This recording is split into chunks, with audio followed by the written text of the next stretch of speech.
The Wilson family had always been close-knit. David, a devoted father, worked tirelessly to provide for his wife Emma and their 6-year-old daughter Lily.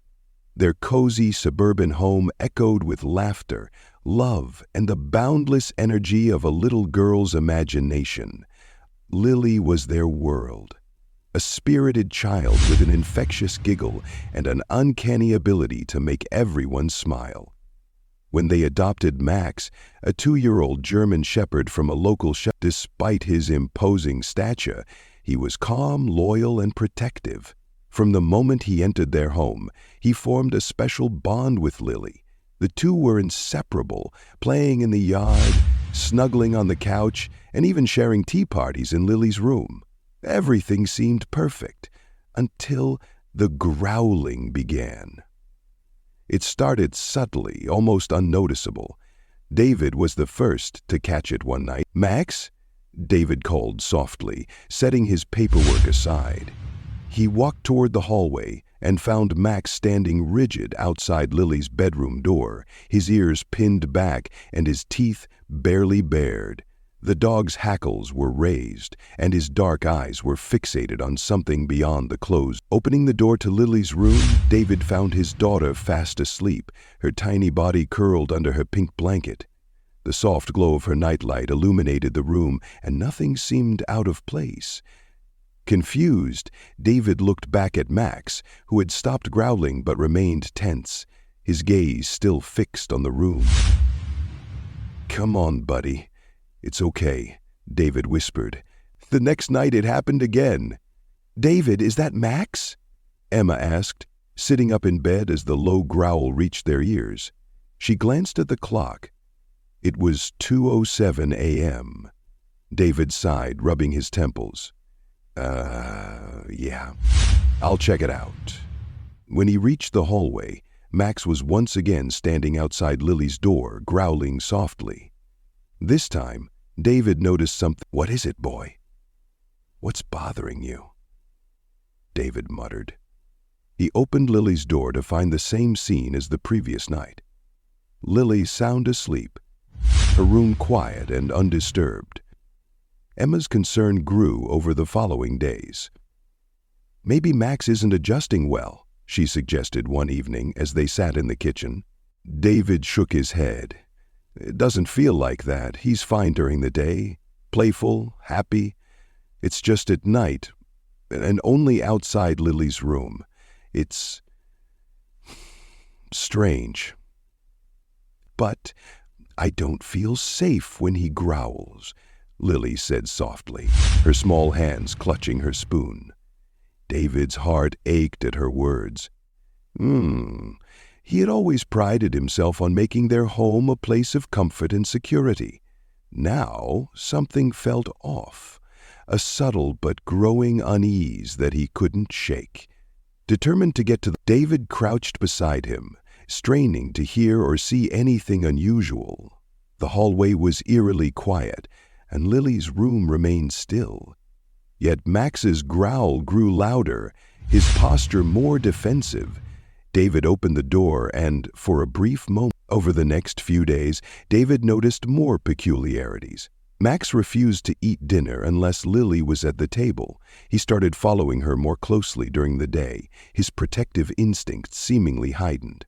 And every night, without fail, he would position himself outside her door, growling softly as if guarding her from an unseen threat. Emma's worry turned into frustration. "David, this isn't normal. What if Max becomes aggressive? We can't take that risk." "It's not aggressive," David insisted. "He's trying to tell us something." "What could he possibly be trying to tell us?" Emma snapped. David didn't have an answer, but deep down, he felt that Max's behavior wasn't random. There was a reason behind it, one he was determined to uncover. Late one night, as David sat alone in the darkened living room, "Let's see what's really going on," he muttered to himself. The following morning, David retrieved the footage, his pulse quickening as he fast-forwarded through hours of uneventful recordings. Then he saw it. At 2:03 a.m., Max stood out. David's blood ran cold. He rewound the footage, watching the scene again and again, his mind racing. This wasn't his imagination. Someone, or something, had been in their house. Shaken, David realized Max had been trying to protect Lily all along. Whatever the figure, David sat frozen, his mind racing as he stared at the screen. His heart pounded as he replayed the footage, hoping against hope that his eyes had deceived him. But there it was again, a dark figure creeping toward Lily's room. Max's growls, which once annoyed him, now filled him with gratitude. David didn't answer. He simply turned the screen toward her and pressed play. Emma's hand flew to her mouth as she watched the footage, her eyes widening with horror. "Oh my God," she whispered. "What is that? Who is that?" "I don't know," David said, his voice tight. "But it's not a coincidence that Max has been acting this way. He's been trying to warn us." "Whoever it is, they're careful," one officer explained. "It looks like they entered through the back door. Do you have a security system?" David shook his head, cursing himself. "No, just locks." The officer nodded. "We'll dust for fingerprints, but I'd suggest installing cameras and an alarm system as soon as possible. In the meantime, we'll patrol the neighborhood." Max's loyalty. That night, David stayed awake, sitting by Lily's door with Max at his side. The dog's alertness was palpable, his ears twitching at every sound.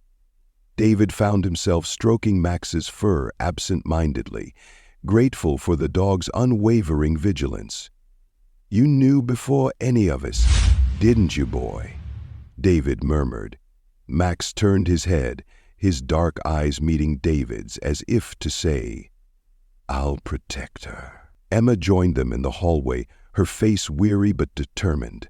"What do we do now, David? We can't live like this, scared in our own home." "We don't have to," David said. "We'll make this place a fortress. Whoever that was, they won't get near Lily again." A startling revelation.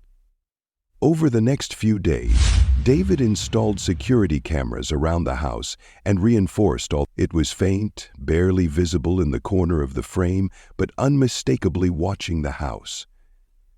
David's stomach churned. This wasn't a random break-in. Someone had been stalking them.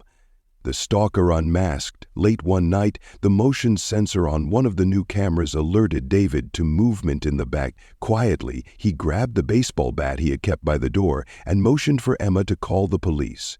Max, sensing the tension, was already growling softly, his body tense with anticipation. David stepped outside, his footsteps silent on the grass. The figure was fiddling with the back door, oblivious to his approach. "Hey!" David shouted. The figure froze, then bolted toward the fence. Max sprang into action, barking ferociously as he chased after the intruder. The commotion roused the neighbors, their lights flickering on as the sound of sirens grew closer. The truth revealed. The police arrived just in time to apprehend the intruder, who turned out to be a neighbor living a few houses down. David recognized him, but when the police searched his home, they uncovered a disturbing collection of photographs and notes about the Wilson family, specifically Lily. David felt sick to his stomach as the officers explained the man's obsession. "He's been watching your family for weeks," one detective said. "It's a good thing you caught him when you did." Emma clung to David. A hero's reward, Max became the hero of the hour. The police praised the dog for his instincts, noting that his growling had likely deterred the intruder from entering Lily's room.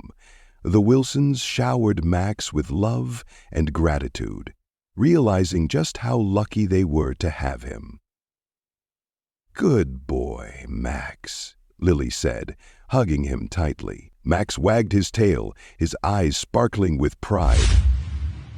Moving forward, The Wilsons installed a state-of-the-art security system and made their home as secure as possible. The trauma of the experience lingered, but over time they found comfort in each other and in the knowledge that Max would always protect them.